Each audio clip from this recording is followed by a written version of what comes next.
세상에 없는 건축 중에 하나다.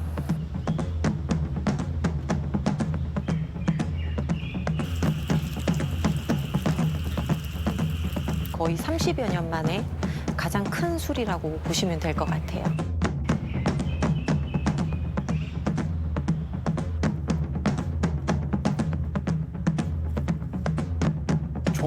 종묘를 딱 들어가자마자 여기는 내가 그려봐야겠다.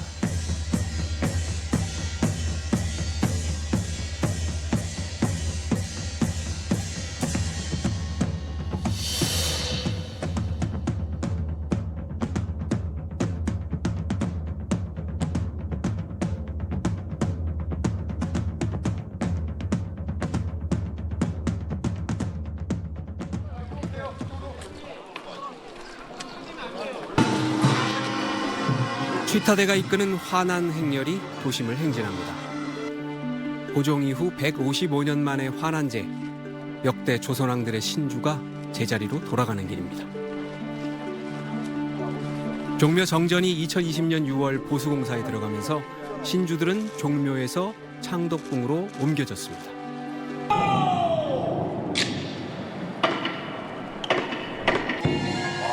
종묘 제례와 종묘 제례악도 다시 일반에 공개됐습니다. 세계유산 등재 30주년을 맞은 종묘 정전이 5년간의 보수공사를 마치고 다시 문을 연 겁니다. 종묘는 역대 조선왕과 왕비들의 신주를 모시고 제사를 지내는 왕실 사당입니다.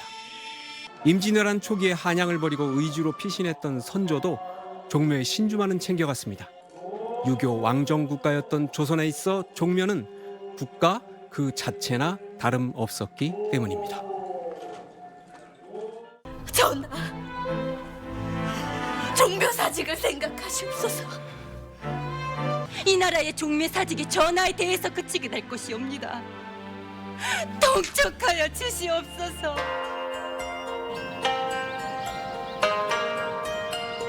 전통 건축물 중 최고 하나만 꼽아보라고 하면 보통 사람들은 경복궁 같은 궁궐을 꼽습니다. 그런데 세계적인 건축가들이 감탄하는 최고의 한국 건축은 따로 있습니다. 바로 종묘 정전입니다. 두 번이나 종묘를 방문했던 세계적인 건축가 프랭크 게리는 정전을 파르테논 신전에 비유하며 한국인들은 이런 건물이 있다는 걸 감사해야 한다고까지 했습니다. 종묘 정전이 19칸인데 아무도 19칸이라는 게 인식은 못 하실 거예요. 무지하게 길다. 왜 이렇게 끊임없이 반복을 시키느냐 하는 것은 일상적 경험을 능가해버리는 거죠. 초월의 경험. 종묘라는 것은 단순함 속에 있는 정말 알지 못하는 힘이라 그럴까? 그걸 뭐 미학적으로는 숭고미 이렇게도 얘기를 하죠. 그러니까 화려함, 아름다움하고는 전혀 다른 그 아름다움이 있는 거죠.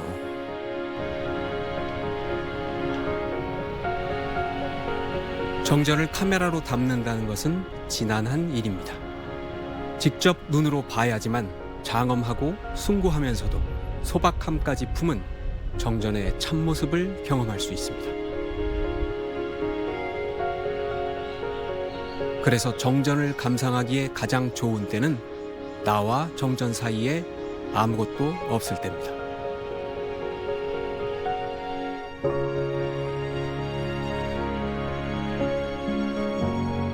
국가유산청은 당초 정전의 보수공사 기간을 2년 정도로 잡았습니다. 하지만 기와를 뜯어보니 생각보다 손댈 데가 많아서 공기가 2배 정도로 늘어났습니다. 거의 30여 년 만에 가장 큰 술이라고 보시면 될 것 같아요. 기와가 노후가 돼서 비가 좀 샜기도 했었고요. 그러다 보니 기와 아래에 있는 목 부재들도 좀 벌어짐도 있었고 단청도 추가로 작업을 하게 되었고 제일 신경 썼던 부분은 아무래도 지붕부가 되지 않을까 싶습니다.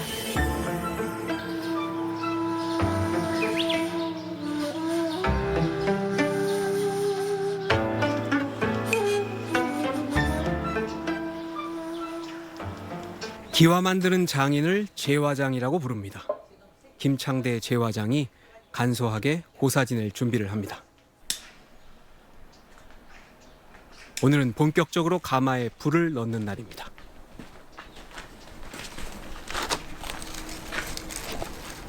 처음 넣는 불을 지핀불이라고 하는데요.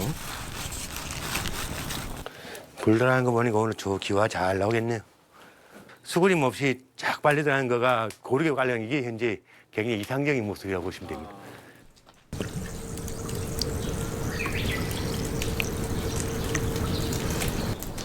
사실 이제 시작입니다. 앞으로도 초불, 중불, 대불, 막음불이 남아 있습니다. 내일 새벽까지 쉬지 않고 불을 떼야 합니다. 숭례문 화재 보수 때 스승인 한형준 제화장을 보필해 기와를 만들었던 김 제화장은 이번 종묘 정전 보수공사 때는 홀로 기와 제작을 이끌었습니다. 숭례문 복구에 혼신의 힘을 다한 스승이 준공 직후 타계했기 때문입니다.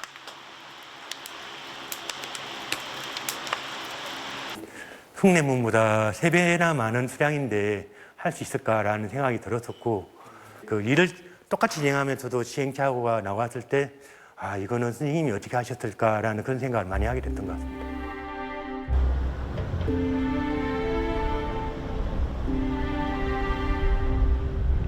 은회색이거나 잿빛이거나 한 장 한 장이 조금씩 다 다른 기와 빛깔은 손으로 만드는 전통기와만의 특색입니다.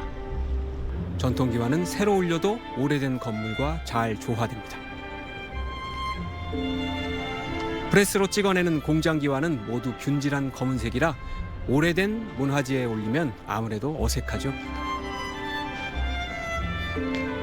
정전 지붕에도 공장기와가 일부 올라가 있었는데 이번에 김창대 제화장이 만든 전통기와로 모두 바꿨습니다. 교체한 기와만 무려 6만 6천 장, 전체 기와의 90%를 바꾼 거죠. 한 대씩 그 공장기화를 쓰면 공장기화가 이 강도가 엄청 높아요. 높아서 수명은 오래 가는데 문제가 이 전통기화보다 한 하중이 한 1.5배가 더 많아요. 그러니까 이 무거운 거를 올려버리니까 건물들이 다 기울어요. 그게 이제 문화재 보수의 가장 큰 문제였어요.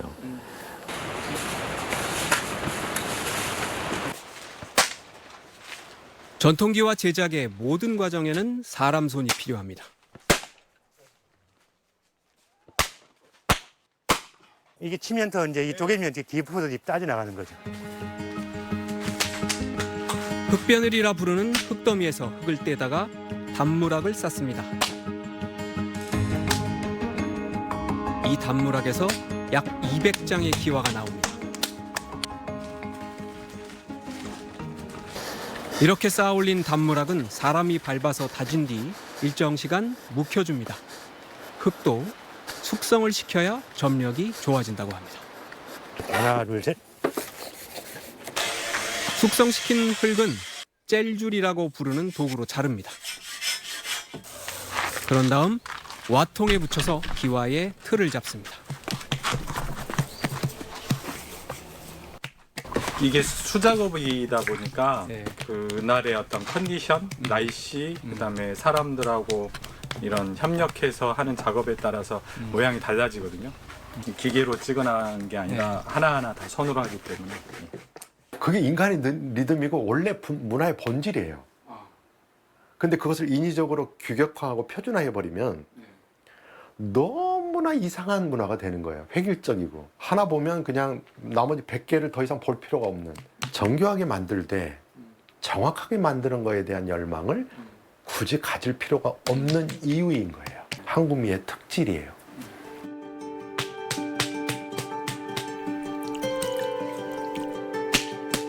암기와 안쪽에는 바데를 써서 문양도 새겨줍니다.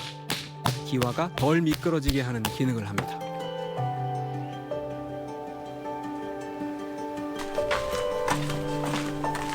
기와 성형이 끝나면 건조시킵니다. 어느 정도 건조된 기와는 조막손과 건장체를 이용한 건장치기를 통해서 물매를 만들어줍니다.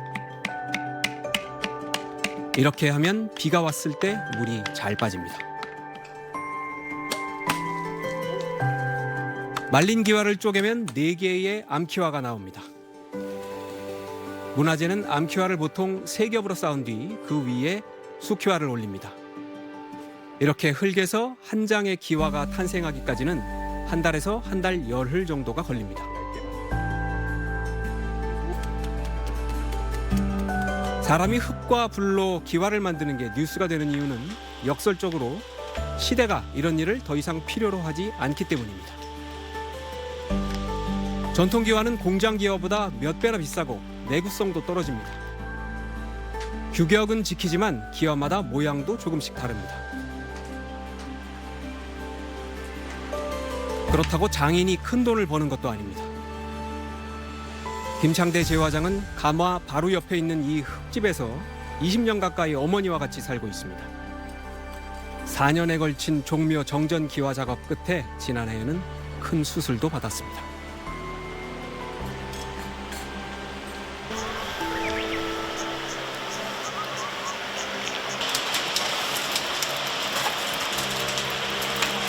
오늘날 AI 문명은 기다림의 미학을 모릅니다. 뭐든 입력 즉시 출력되기를 그저 뚝딱을 원할 뿐입니다. 그런 시각에서 보면 수제 기와를 만든다는 것은 어쩌면 미친 짓입니다.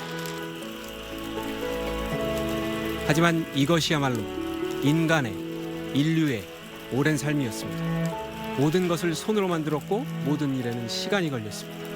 그 느린 과정에서 만드는 이의 영혼이 물건에 스며들었습니다. 내가 아무리 마음 급해가지고 이제 빨리 올리고 싶은 마음이 있어도 불은 적절한 때가 되어가지고 적절한 나무가 들어가야지 불이 그때서 올라가게 되는 거예요. 숯이 가득 찬 상태에서 다시 아무리 나무 넣어봐야 불만 위로 올라가게 되고 밑에는 안 익게 된다고요. 어찌 보면 그 감에 의한 이제 작업이라고 볼 수밖에 없는 것 같아요. 예를 들어갖고 좌측에 있는 온도계가 1100도라 찍어도 가마 중앙이나 바닥 부분이 그것이 다 1100도라고 볼 수가 없는 거죠. 그때는 사람의 감에 의해 가지고 일일이 확인하고 경험에 의해서 어느 정도 진행이 돼야지만 제대로 된 기화가 나올 수 있는 겁니다. 장인들은 체득된 기술을 탁월하게 발휘해서 우리 문명과 문화를 이끌어온 주체예요. 문명의 위기라고 하는 게 자세히 관찰해 보면요, 딱 한 가지 지점에 이렇게 도달해요. 어느 지점이냐면 바로 물건의 문제구나. 물건의 문제예요. 그러니까 물건을 만드는 과정이 정당하지 않고 또는 순리에 어긋나고. 17년 전 2월의 어느 겨울날 이근복 번화장의 마음은 타들어갔습니다. TV를 보니까 숭례문에 화재가 나와서 바로 이제 옷을 좀 두툼을 입고 제가 택시를 타고 갔죠, 숭례문. 내 건물이 탄단. 그런 게 더 마음이 급했죠. 막 소방차 있는데 들어가서 호스를 피고 다녔어요. 왜냐하면 물이 좀 많이 나가서 화재 진압하는데 도움이 되게 그러려고. 자신이 올렸던 숭례문 기와가 속절없이 무너지는 걸 지켜본 이근복 번화장은 화재 이후 숭례문 복원에도 참여했습니다. 번화장이란 기와를 잇는 장입니다. 저희는 그 지붕에 경사진대에서 작업을 하고 또 그 밑에는 낭떠러지고 이제 안전벌을 지금 매지만은 옛날에는 아주 위험했죠. 이게 목수들은 석가래만 걸어놓으면 그 위에는 저희들이 다 작업을 하죠.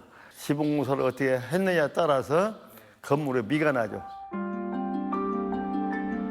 종묘 정전에 새 기와를 올리는 일도 이 번화장이 총괄했습니다. 석가래 위에 나무와 흙을 깐 뒤 기와를 올려 지붕 곡선을 잡는 번화 작업은 오랜 경험과 안목지가 필요한 일입니다.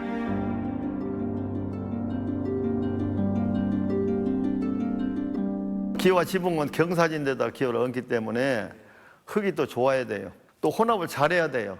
아무리 생석을 많이 해서 혼합 잘못하면 힘이 없는 거죠.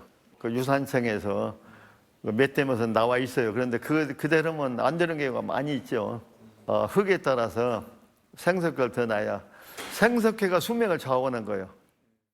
장인이라는 걸 저희가 해서 생각하는 손 뭐 이렇게 표현을 하기도 하거든요. 그러니까 이제 엄청난 트레이닝이 있어야 됩니다. 이 스시 만드는 장인이 막 딱 집으면 100몇 알이라면서요. 근데 그거 하려면 몇십 년을 해야 되는 거거든요. 그 감각을 익히면. 그 다음부터는 자기 마음대로 해도 법식에 어긋나지 않는다.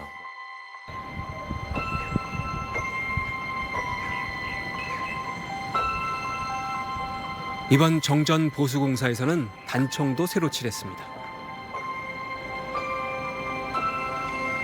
단청에는 목재 보호 이상의 중요한 쓰임새가 있습니다.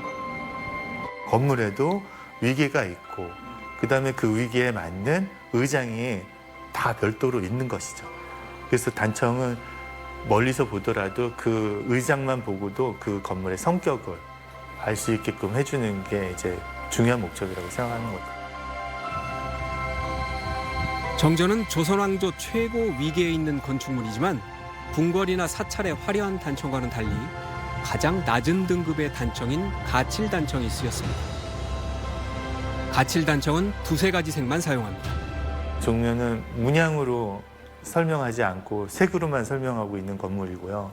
그 엄중한 법식과 그 규율을 그 단순한 색으로 아주 엄하게 이렇게 규정하고 있는 거죠. 건물 자체가. 정전 단청에 쓰인 두 가지 색은 석간주와 뇌록이라는 전통 안료입니다. 붉은색을 내는 석간주와 푸른색을 내는 뇌록. 모두 이름에 돌석자가 들어가 있죠. 광물성 안료라는 사실을 말해줍니다.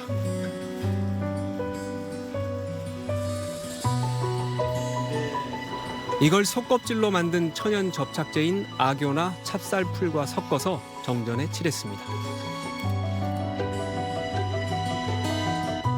구소장은 우선 정전에 여러 겹으로 덧발라져 있던 기존 단청을 살살 벗겨내면서 과거에는 어떤 색들이 칠해져 있었는지 일일이 확인했습니다. 그런 다음 국가유산청 전문가들과 함께 어떤 색으로 칠할지 논의했습니다. 14번 태실벽에 단청을 벗겨내보니 조금씩 차이가 나는 5가지의 붉은색이 나왔는데 이번 보수공사에서는 그중 고종 시기의 단청 색깔로 보수했습니다. 전통기와 마찬가지로 전통 안료도 비용이 많이 듭니다. 특히 속껍질로 만든 악교는 국내에서 생산하는 곳이 없어졌다는 게 구소장의 얘기입니다. 이게 불편하다고 재료를 바꾸게 되면 그런 기술 자체가 사라지게 되는 겁니다. 접착제 예를 들면 악교는 더울 때 습할 때 쓰면은 접착력이 떨어지고 겨울에는 얼어서 사용하기 어렵고 그러니까 악교를 사용하지 않고 일반 화학 접착제를 쓰면은 1년 내내 사용하기 편한데 하지만 전통적인 기술이 사라지게 되는 거죠. 국가유산청은 숭례문 화재 이후에 주요 문화재의 경우 전통 기법과 재료를 써서 보수하고 있습니다. 기와와 단청, 바닥 전돌 등을 교체한 이번 정전 보수에는 5년간 약 200억 원이 들었습니다. 1989년, 91년에 수리를 하면서 그 당시엔 대부분 아크릴 에멀전을 사용해서 화학단청으로 사용을 했었거든요. 더 효율적인 방법의 기계나 공장이나 그런 것들을 사용하게 되면 이제 기존에 있던 재료를 이용한 건축의 기술에 대한 전승은 끊긴다고 보셔야 돼요. 그래서 이제 기술이 끊기고 재료가 끊기면 아무리 의지가 있다 하더라도 그것을 이어나갈 수가 없기 때문에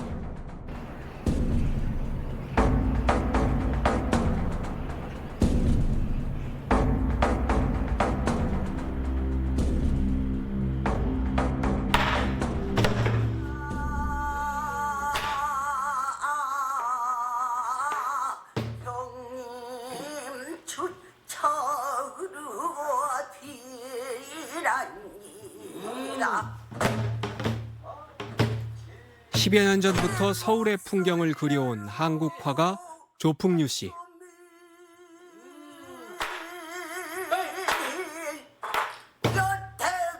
종묘를 딱 들어가자마자 여기는 내가 그려봐야겠다.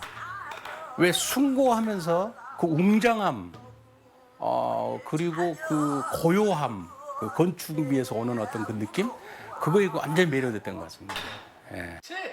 기와부터 또 이 안에 신주, 이게 다 순금으로 그린 거거든요. 아, 순금으로 그렸군요. 예, 이거 다 순금이에요. 순금으로 이거를 이제 악교에다 다 개가지고 한 거고, 그러니까 다시점을 활용을 했어요. 그래서 이 위에 나무 이쪽으로는 올려다봐, 하늘 쪽은 올려다보는 시선, 그리고 이 신주는 정면으로 바라보는 시선, 그리고 이 월대 이 박석들은 위에서 내려다보는 시선. 그러니까 그 사진을 보면 내가 이 종묘 바깥에 있어요. 근데 지금 이렇게 보시면은 그렇게 다시점으로 해놓으면 내가 종묘 안에 들어와 있는 느낌이에요. 카메라의 한 화각에는 다 담기 힘든 정전을 화가는 다시점으로 한 화폭에 담았습니다. 그렇게 화가는 지난 5년 동안 종묘의 낮과 밤 그리고 종묘의 사계를 10점 가까이 그렸습니다.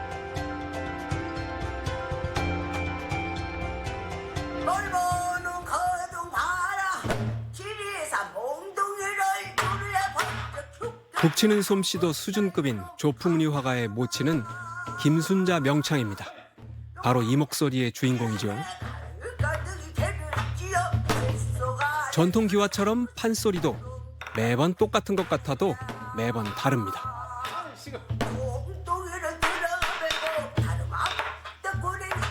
그러니까 기계는 반복할 뿐이지 차이가 없단 말이에요. 그런데 또 차이만 있으면 어떡합니까? 할 때마다 달라지죠. 그럼 이게 통일성이 없죠. 그러니까 반복과 차이라는 거는 비슷한 것 같지만 약간의 차이들이 계속 있는데 그 차이는 그 뭐라 할까요? 그냥 기계적인 반복이 아니라 하나 할 때마다 새로운 걸 한다는 그 생각들인 거예요. 그 안에 아주 미세한 차이.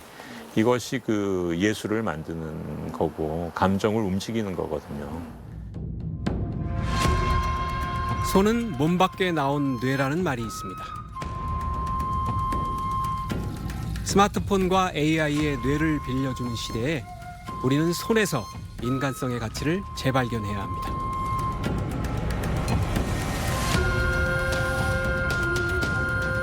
바로 그것이 전통기법으로 보수해 5년 만에 돌아온 한국 최고의 건축 종묘 정전이 이 시대에 전하는 메시지 가운데 하나입니다. 문화의 어떤 한 원천과 같은 역할을 하는 게 문화유산이고요. 그 가운데서 장인의 역할은 특히나 우리가 잃어버렸던 손의 기억, 그 본능을 일깨우는 한 굉장히 중요한 어떤 스승과 같은 역할이라고 할 수가 있죠. 장인의 그 온몸으로 체득된 경험, 그 세계가 사라지면 우리가 무엇을 보고 어디에 기대서 새로운 미래를 향해서 가야 할까 막막해질 수도 있다.